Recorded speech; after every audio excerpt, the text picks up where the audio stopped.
Capítulo 30.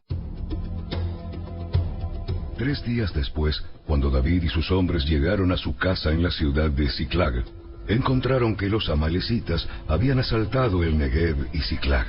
Habían destruido Ziklag y la habían quemado hasta reducirla a cenizas. Se habían llevado a las mujeres y a los niños y a todos los demás, pero sin matar a nadie. Cuando David y sus hombres vieron las ruinas y se dieron cuenta de lo que les había sucedido a sus familias, lloraron a más no poder.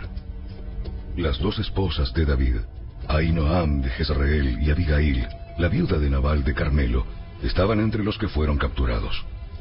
David ahora se encontraba en gran peligro, porque todos sus hombres estaban muy resentidos por haber perdido a sus hijos e hijas, y comenzaron a hablar acerca de apedrearlo. Pero David encontró fuerzas en el Señor su Dios. Entonces le dijo a Abiatar, el sacerdote: «Tráeme el efod». Así que Abiatar lo trajo, y David le preguntó al Señor: ¿Debo perseguir a esta banda de saqueadores? ¿Los atraparé? Y el Señor le dijo: Sí, persíguelos. Recuperarás todo lo que te han quitado. De modo que David y sus 600 hombres salieron y llegaron al arroyo de Besor.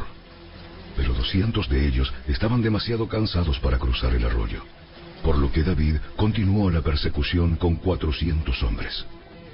En el camino encontraron a un egipcio en un campo y lo llevaron a David. Le dieron pan para comer y agua para beber. También le dieron parte de un pastel de higos y 2 racimos de pasas, porque no había comido ni bebido nada durante 3 días y 3 noches. Al poco tiempo recobró sus fuerzas. ¿A quién le perteneces y de dónde vienes? Soy egipcio, esclavo de una amalecita. Mi amo me abandonó hace 3 días porque yo estaba enfermo. Regresábamos de asaltar a los cereteos en el Negev, el territorio de Judá y la tierra de Caleb, y acabábamos de incendiar Ziklag. ¿Me guiarás a esa banda de saqueadores? El joven contestó: Si haces un juramento en el nombre de Dios que no me matarás, ni me devolverás a mi amo, entonces te guiaré a ellos. Así que guió a David hasta los amalecitas y los encontraron dispersos por los campos, comiendo, bebiendo y bailando con alegría por el enorme botín que habían tomado de los filisteos y de la tierra de Judá. Entonces David y sus hombres se lanzaron contra ellos y los mataron durante toda la noche y durante todo el día siguiente hasta la tarde. Ninguno de los amalecitas escapó, excepto 400 jóvenes que huyeron en camellos. Así que David recuperó todo lo que los amalecitas habían tomado y rescató a sus 2 esposas. No faltaba nada, fuera grande o pequeño, hijo o hija, ni ninguna otra cosa que se habían llevado. David regresó con todo. También recuperó los rebaños y las manadas, y sus hombres los arrearon delante de los demás animales. ¡Este botín le pertenece a David!, dijeron. Luego David regresó al arroyo de Besor y se encontró con los 200 hombres que se habían quedado rezagados porque estaban demasiado cansados para seguir con él. Entonces salieron para encontrarse con David y con sus hombres, y David los saludó con alegría. Pero unos alborotadores entre los hombres de David dijeron: Ellos no fueron con nosotros, así que no pueden tener nada del botín que recuperamos. Denle sus esposas e hijos y díganles que se vayan.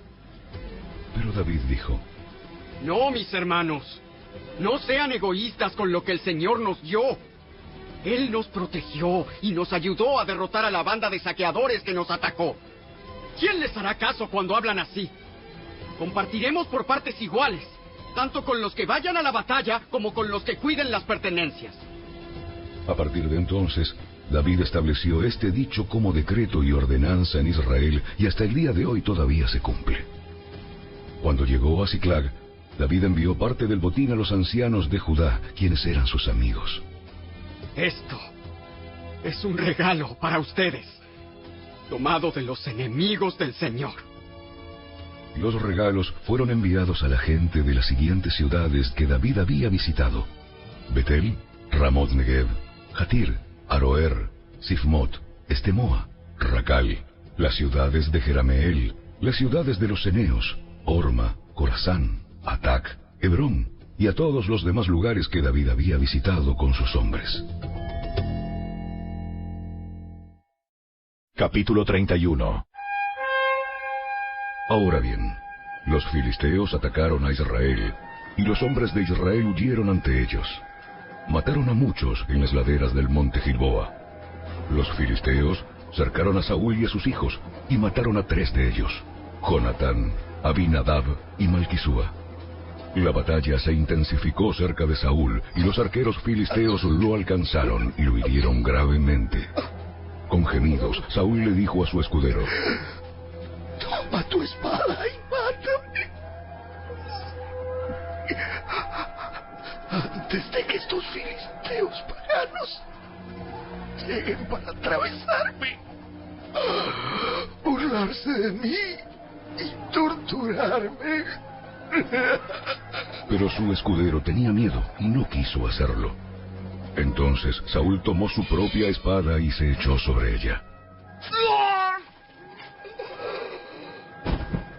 Cuando su escudero vio que Saúl estaba muerto, se echó sobre su propia espada y murió junto al rey. Así que Saúl, sus 3 hijos, su escudero y sus tropas murieron juntos en ese mismo día. Cuando los israelitas se encontraban al otro lado del valle de Jezreel y más allá del Jordán, vieron que el ejército israelita había huido y que Saúl y sus hijos estaban muertos, abandonaron sus ciudades y huyeron. Entonces los filisteos entraron y ocuparon sus ciudades. Al día siguiente, cuando los filisteos salieron a despojar a los muertos, encontraron los cuerpos de Saúl y de sus 3 hijos en el monte Gilboa. Entonces le cortaron la cabeza a Saúl y le quitaron su armadura. Luego proclamaron las buenas noticias de la muerte de Saúl en su templo pagano y a la gente en toda la tierra de Filistea. Pusieron su armadura en el templo de Astoret y colgaron su cuerpo en la muralla de la ciudad de Bet-San. Pero cuando el pueblo de Jabes de Galaad se enteró de lo que los filisteos le habían hecho a Saúl, todos los valientes guerreros viajaron toda la noche hasta Bet-San y bajaron los cuerpos de Saúl y de sus hijos de la muralla. Llevaron los cuerpos a Jabes, donde los incineraron. Luego tomaron los huesos y los enterraron debajo del árbol de tamarisco en Jabes, y ayunaron por 7 días.